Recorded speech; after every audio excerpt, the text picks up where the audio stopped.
Hello friends, welcome to AP Chand YouTube channel. Friends, ఇప్పుడు మిర్చి తోటలో పండు కూడా వచ్చి రాలిపోతా ఉంది ఈ స్టేజ్లో. దానికి ఏ విధమైన చర్యలు తీసుకోవాలి ఈ వీడియోలో చూద్దాం. ఫ్రెండ్స్, వీడియో మీకు నచ్చితే వీడియోని లైక్ చేయండి, అలాగే మన ఛానల్ సబ్స్క్రైబ్ చేసుకోండి. నేను చేసే ప్రతి వీడియో మీకు నోటిఫికేషన్ ద్వారా వస్తుంది. ఫ్రెండ్స్, మనం స్టార్టింగ్ నుంచి విపరీతమైన మందులు కొడతా ఉంటాం, బొబ్బర్ రాకుండా. దోమ మందులు కానీ, ఇటు నల్లి మందులు కానీ కంటిన్యూగా వాడుతూ ఉంటాం. కంటిన్యూగా ఆ పంట స్టేజ్ అనేది స్టెప్ బై స్టెప్ పెరుగుతూ ఉంటుంది.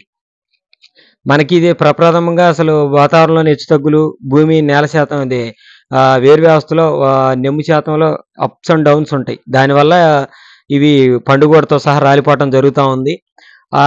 మనం కొట్టే స్టార్టింగ్ నుంచి మనం కొట్టే మందులో కనుక ప్రతి 2-3 డోసుల్లో ఏదైనా రైతులు న్యూట్రిషన్ అంటే రకరకాల వందల రకాల ప్రోడక్ట్లు ఉన్నాయి. కొట్టిన మందే కొట్టకుండా న్యూట్రిన్స్ వరకు ఏదైనా మార్చి కొట్టొచ్చు. ఇటు బయో కంపెనీలలో ఉన్న న్యూట్రిన్స్ కూడా ఇవన్నీ న్యూట్రిన్స్ కిందకే వస్తాయి. మనకి ఎంఎన్సీ కంపెనీల్లో ఉండే న్యూట్రిన్స్ కూడా న్యూట్రిన్స్ కిందకే వస్తాయి. అది వాటిని బయోలుగా చూడాల్సిన అవసరం లేదు. వాటిలో అన్నిట్లో ఏంటంటే కుడి ఎడంగా డిఫరెంట్ సాల్వెంట్స్ కలిపి డిఫరెంట్ కంపెనీ వైజ్గా అమ్ముతా ఉంటారు. బ్రాండింగ్ని బట్టి కొంచెం కొన్ని సేల్ అవుతాయి, కొన్ని ఎక్కువ అవుతాయి, కొన్ని తక్కువ అవుతాయి. అలాగే ఎక్కువ తక్కువ అని సేల్ అనేది పక్కన పెడితే అవి మనకు పంటకి ఏ విధంగా ఉపయోగపడతాయి అనేది మాత్రం చూడండి. స్టార్టింగ్ నుంచి కనుక మనం పంటకి వాడే ప్రతి మందుల్లో న్యూట్రిన్స్ కనుక కలిపి కొట్టుకుంటే అసలు ఈ సమస్య మ్యాక్సిమం రాదు. ఎందుకంటే మొక్కకి ఇమ్యూనిటీ ఉండి, మొక్క నల్లగా ఉండి, హెల్దీగా ఉండి, బలంగా ఉంటుంది. మనం కొట్టే మందుల ఆర్డర్ కరెక్ట్గా లేనప్పుడు కొంచెం మొక్క ఇమ్యూనిటీ కోల్పోవటం కూడా ఇది ఒక కారణం అవుతుంది. ఎందుకంటే అచ్చం నల్లి మందులు కొడతారు, కొంతమంది అచ్చం దోమ మందులు కొడతారు. ఒక్కోసారి ఏమవుతుందంటే బొబ్బర్ని కంట్రోల్ చేయకపోవటానికి కారణం ఏంటంటే ఈ స్టేజ్లో కొన్ని దోమ మందులే పనిచేయకపోవటం అనమాట. సపోజ్ ఎగ్జాంపుల్, నేను బొబ్బర్ వచ్చే స్టేజ్లో ఏమేమి మందులు పనిచేయమనేది కూడా చెప్పడం జరిగింది.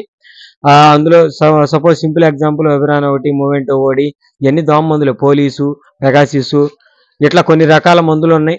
ఇవన్నీ దోమ మందులే. కానీ ఏంటంటే ఈ స్టేజ్లో బొబ్బర్ని కంట్రోల్ చేయకపోతే మొక్క ఇమ్యూనిటీ కోల్పోయినట్టే. ఇమ్యూనిటీ కోల్పోయి బొబ్బర్ వస్తున్నట్టు. ఇవన్నీ ఇమ్యూనిటీ కోల్పోయినప్పుడు వచ్చే సమస్యల్లో ఇది కూడా ఒకటి. వాతావరణంలో హెచ్చుతగ్గులు, అలాగే పంట వేరు వ్యవస్థలో తేమ శాతంలో హెచ్చుతగ్గులు ఉండటం వల్ల ఈ గోడ అనేది రాలిపోతూ ఉంటుంది. రైతు ఎంత కష్టపడ్డా కానీ ఫైనల్గా రిజల్ట్ అనేది విపరీతంగా ఫ్లవర్ రావటం, వచ్చిన ఫ్లవర్ నిలబడి కింద కావటం, దానివల్ల దిగుబడి పెరిగిద్ది. ఇప్పుడు మనం కొట్టే మందుల్లో దోమ మందు కానీ, నల్లి మందులో కానీ స్టార్టింగ్ నుంచి న్యూట్రిన్స్ యాడ్ చేస్తే గనక ఈ సమస్య అనేది ఉత్పన్నం కాదు. బొబ్బరికి కంట్రోల్ చేయడానికి విపరీతమైన కెమికల్స్ వాడతాం, దాని తర్వాత పురుగు మందులు వాడాం. వీటిలో న్యూట్రిన్స్ కొంచెం ఎక్కువ వాడారనుకోండి, ఈ సమస్య అనేది ఉత్పన్నం కాదు.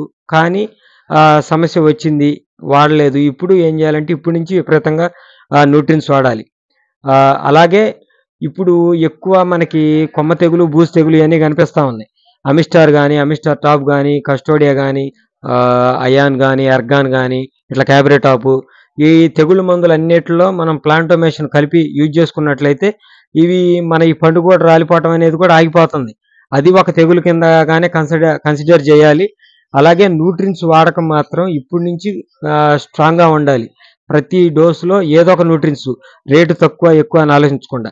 ఇంకోటి ఏంటంటే రైతులు ప్రతి కాంబినేషన్ వాడేటప్పుడు ఒక మందు 2 మందులకు ఫిక్స్ అయిపోతున్నారు. మీరు ఒకటే గుర్తు పెట్టుకోండి, అది మనకి విడివిడిగా పనిచేస్తూ ఉంటాయి. దోమ మందుకే పనిచేసిద్ది, నల్లి మందుకే పనిచేసిద్ది. అలాగే ఏంటంటే తెగుళ్ళ మందు సపరేట్గా కొట్టుకోమని మేమే చెప్తా ఉంటాం. ఎందుకంటే అది ఒక ఫంగిసైడ్ లాగా ఉంటుంది కాబట్టి ఆ బ్యాక్టీరియాని కంట్రోల్ చేసే విధంగా. ఇది వీటికైతే న్యూట్రిన్స్కి అయితే అవసరం లేదు. న్యూట్రిన్స్ మన దోమ మందు, నల్లి మందులోనే బంగారంలో కలిపి కొట్టుకోవచ్చు. మొక్క ఇమ్యూనిటీ ఎఫిషియన్సీ పెరిగితే కనుక ఈ సమస్యలన్నీ రావు. ఇది సమస్య చిన్నదానిలా ఉంటుంది, కానీ రైతుకి ఎక్కువ పెద్ద నష్టం చేకూర్చే సమస్య ఇది, ఈ పండు కూడా రాలిపోవటం అనేది.